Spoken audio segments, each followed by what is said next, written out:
flight test had a job cut out for themselves. They knew that they had to certify this airplane in the same year that the #1 airplane made its first flight. We had to take this airplane and first prove that it met the Boeing and customer requirements, and then prove that they met the FAA regulations. We had to take the first 5 airplanes off the production line and do the job in the shortest possible time. #3 airplane utilized a long nose boom, which was used to measure gust loads during the flight load survey program. With these 5 test airplanes, we had to select personnel to match the responsibilities assigned to each airplane.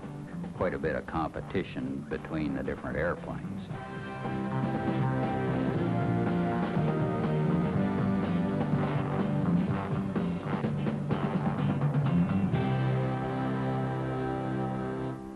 This whole job started way back down the line when engineers were still looking at paper airplanes and models, and wind tunnel testing began.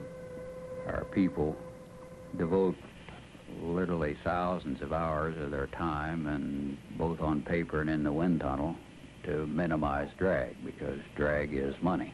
Drag costs weight, drag costs fuel. The Iron Bird serves 2 outstanding purposes: development of the reliability of the control systems. The other is training for the flight crew. Later on, we take 2 complete airframes and scientifically destroy them. Fatigue testing simulates the equivalent of 2 normal airplane lifetimes. Static test design limit testing must be completed before the airplane can be flown through its full design envelope. The static test airplane is eventually subjected to ultimate loads to prove the design. And finally, the airplane is destroyed to determine how much margin of safety has been built in.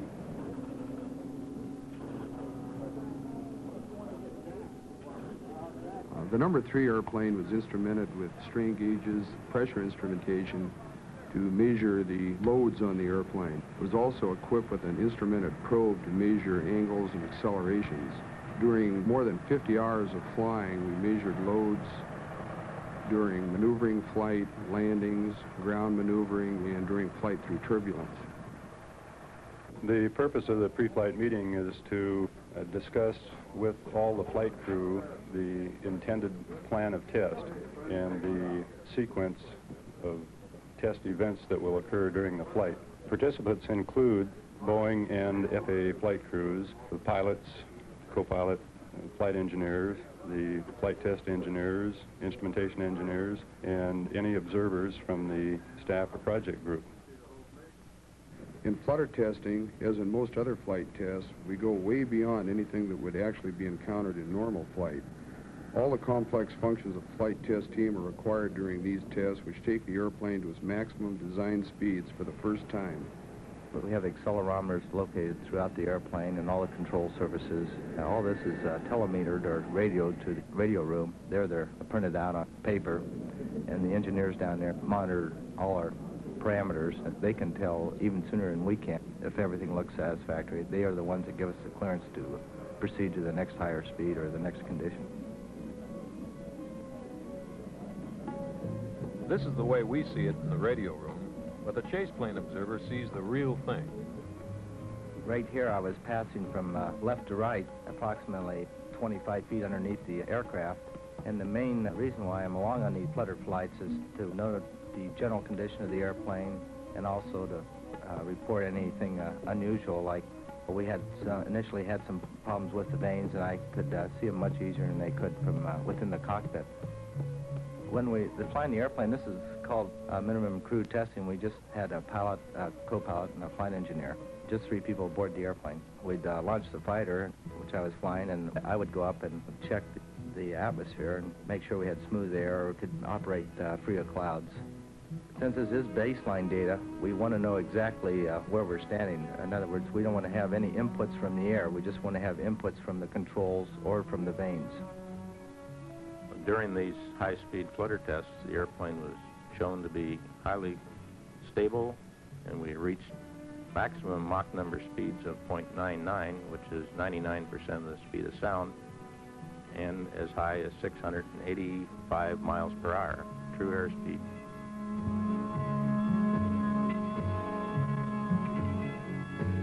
One thing you'll notice about the Boeing engineering gang. Each one thinks he has an individual enterprise. The success of the Boeing company in the transport business is a result of the engineers and the shop guys feeling they're private enterprisers.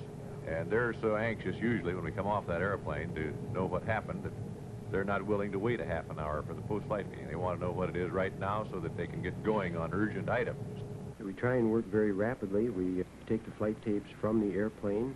While the airplane's up flying, we're doing preliminary work in getting the calibration values for all the instrumentation that's on the airplane, getting these stored into the computer and preparing to run the data when we get the tapes. When we receive the tapes, in conjunction with this, we get data requests from the analysis groups. These call out what time intervals the airplane was doing certain critical tests. Many times run the tapes, first of all, through our quick look ground station, which produces rolls of strip charts or oscillograph rolls that give analog traces that tell us whether or not the instrumentation's working right and whether or not we have any problems with the data. The greatest change that has occurred, that is as far as flight testing is concerned, is in relation to the data handling system. The amount of information that our company today finds out about the airplane in relation to each test that's conducted. The amount of data that's obtained is fantastic. And of course, we couldn't have done this at all unless we'd had the big computers that our company saw fit to get for us.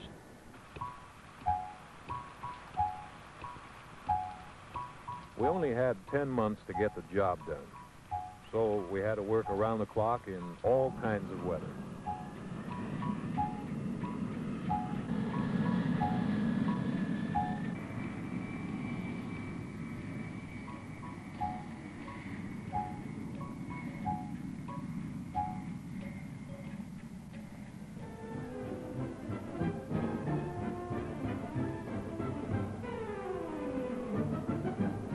Took number 2 to New Mexico for landing performance, refused takeoff, and autopilot work. First, we thought we'd read the flight plan wrong. The place looked like a Mardi Gras.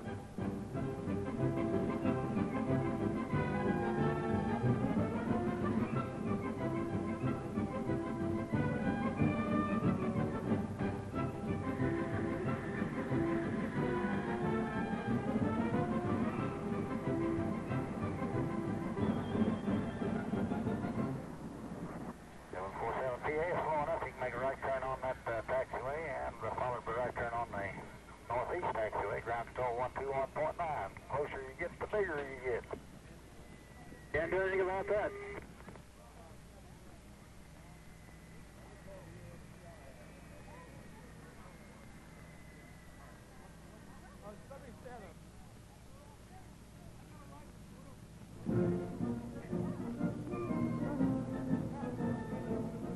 The red carpet was rolled out and the whole town was there to greet us.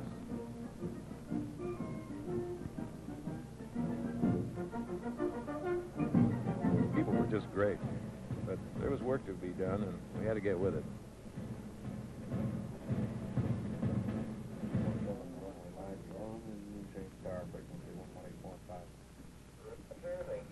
The 747 has a landing gear that is forgiving, and whereas that rate of sink in another airplane might have felt like a moderately hard landing, the 747, it will feel soft. I think it's a very forgiving airplane on landing.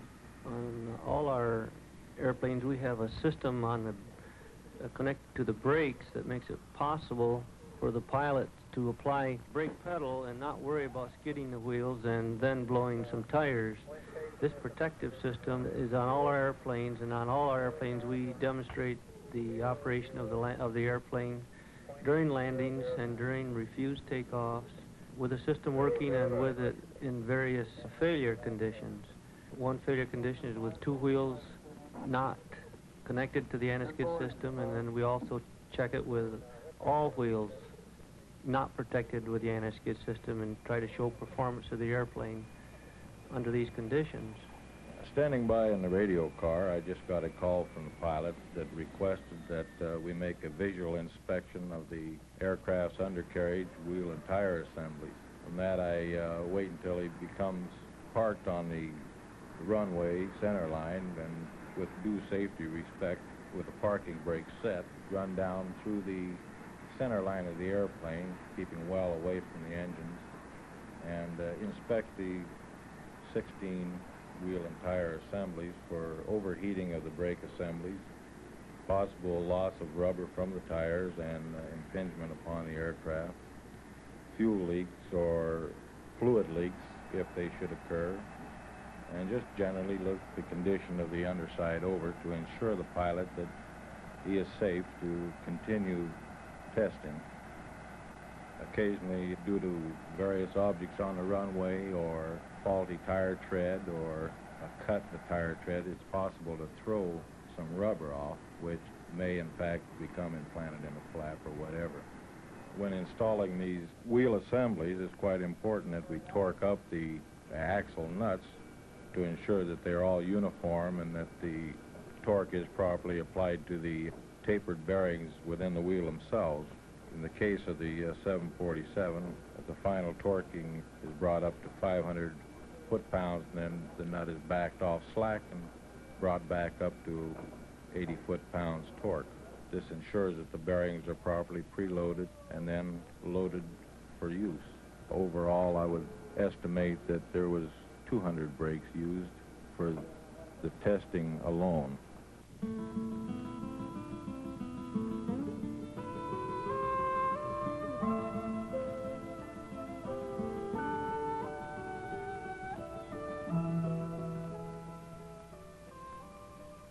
Wind stations are used to determine the correction factor for an actual zero wind condition, and then for any particular day you apply a correction for the actual wind conditions that are at the particular airport at the time you're going to make the takeoff. Also, in all this testing, it's very conservative in that they always assume that you lose an engine, and for their takeoff distance, they take it to 35 feet. So it's very conservative what goes in the flight manual and what the airplane will actually do.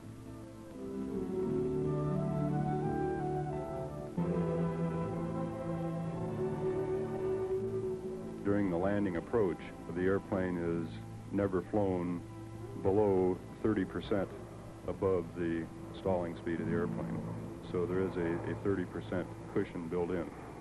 The approach speed that is used and shown in the airplane flight manual then is 30% above the speed determined during the stall test.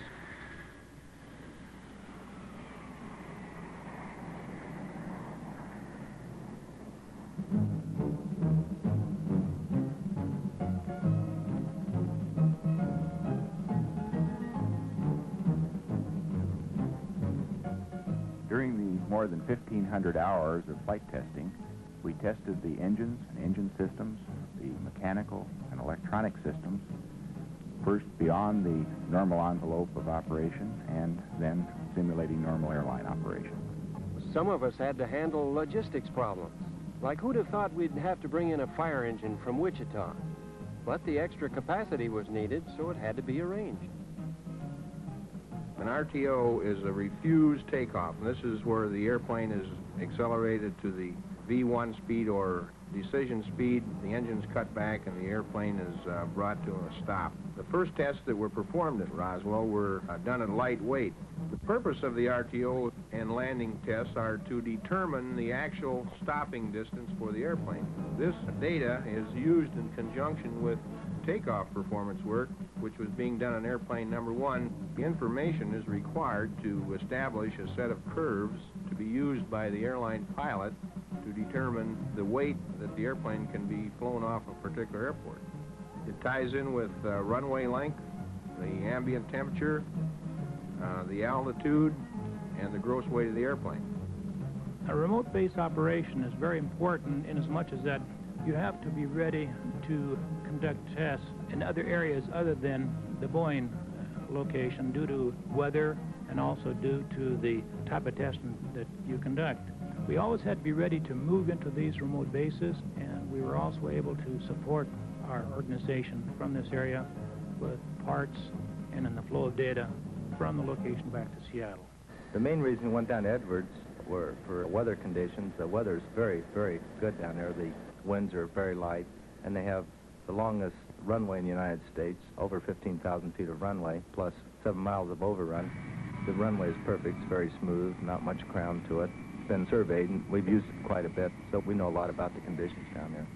Even an airplane 3,000 pounds above the maximum takeoff weight we've taken off actually made a fuel chop to the engine if the engine was inoperative. This is to show our procedures were satisfactory. The airplane performed as advertised. Our experience has been, I think, throughout the pilot group and with visiting pilots as well, that it is really an easy airplane to fly, an easy airplane to land.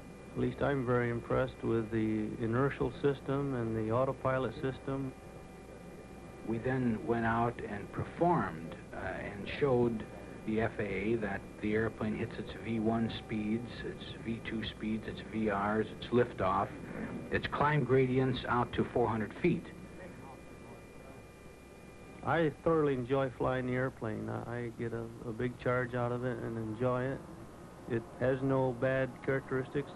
It's an honest airplane, and I'm not just saying that from a sales standpoint. I think it's really a good airplane from a piloting and also from a passenger standpoint.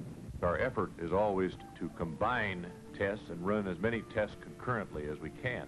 And this is done successfully in many cases. For instance, during drag or level flight performance determination, we can frequently run certain systems tests, such as hydraulic temperature surveys, air conditioning performance, certain electrical tests concurrently. What permits us to do this is the highly sophisticated and complete digital type instrumentation system that we use. It has enough recording capability that we can frequently, in order to optimize our testing, run several tests at the same time.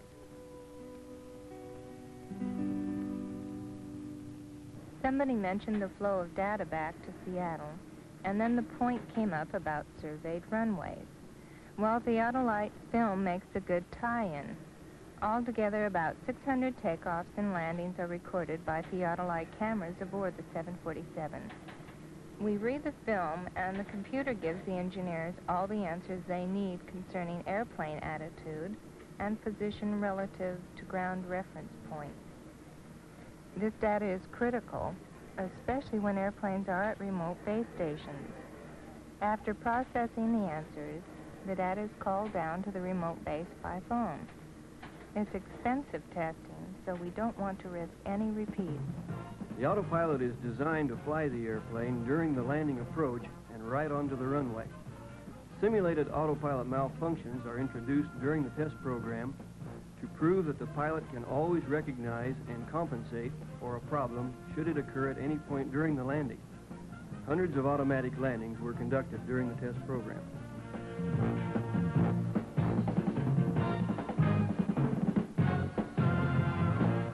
The stalls are done for performance, and stalls are also done for what we call characteristics.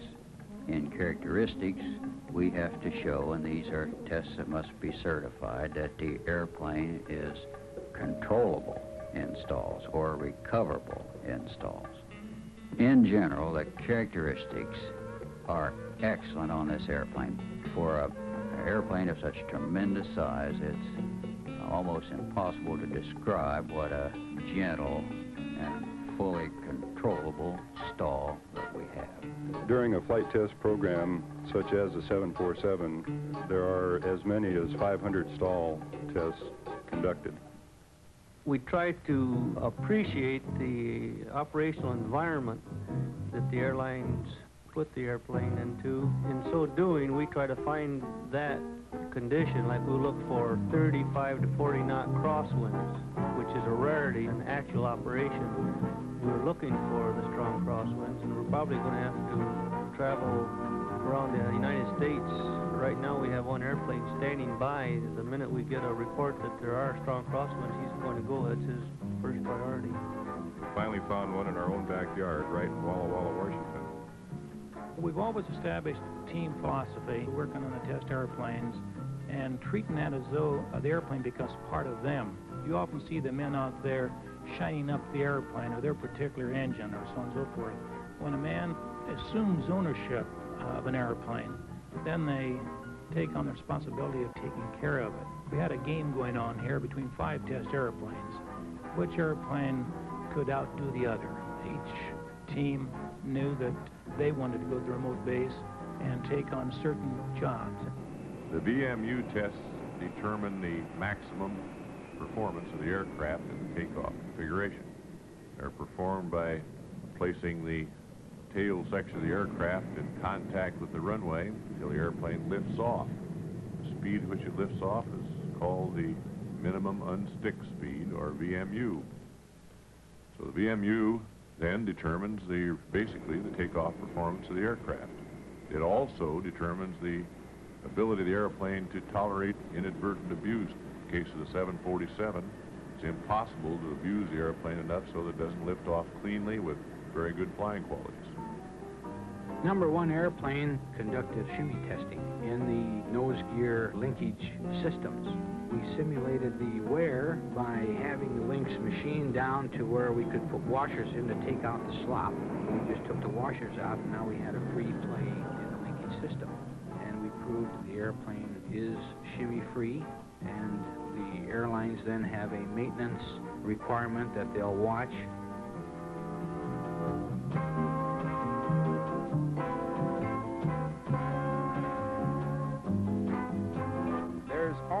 Of adverse conditions that have to be simulated. Operation from wet runways, for instance.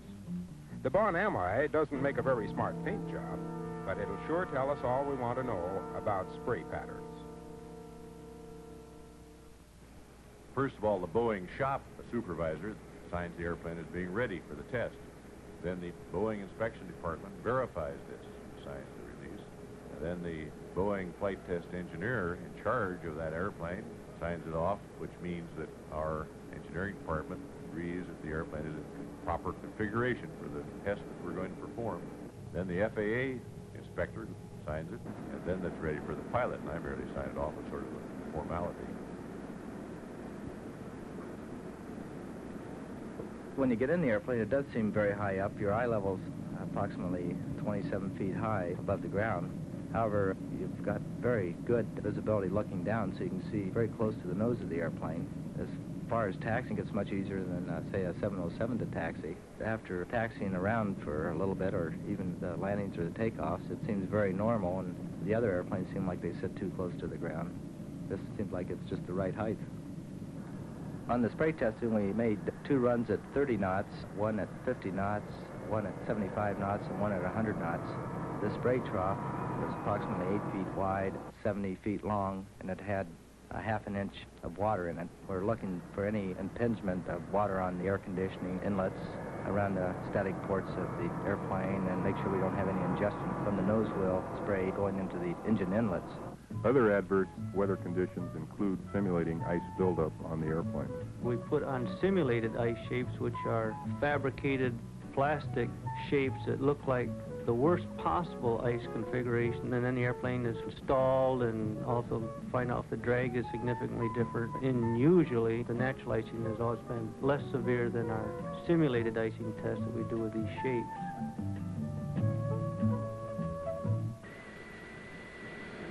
After a time, you become pretty well convinced that you've found all there is to know about an airplane. That is, you and your own people do. And when you welcome the FAA administrator, the man that's bringing that vital paper in his pocket, you know you've hit pay dirt.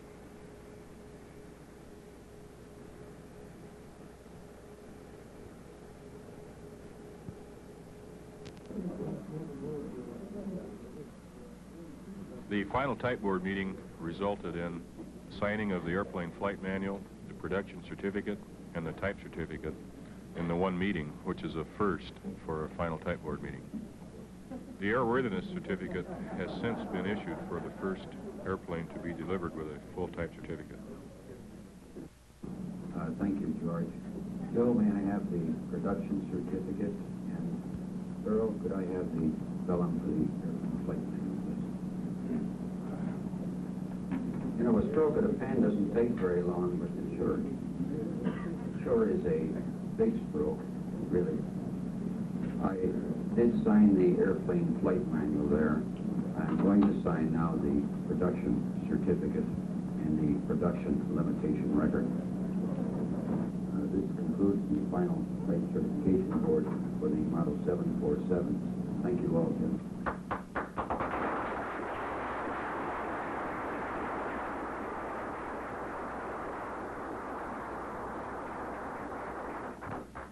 The outcome of this effort is that we find the Boeing 747 as meeting or exceeding the safety standards developed from the experience of the Federal Aviation Administration. As a result of this effort, which included some 1,500 hours of test flying, we are convinced this airplane meets or exceeds the standards for safety evolved in civil aviation history. We therefore recommend the Boeing 747 receive the FAA type certificate.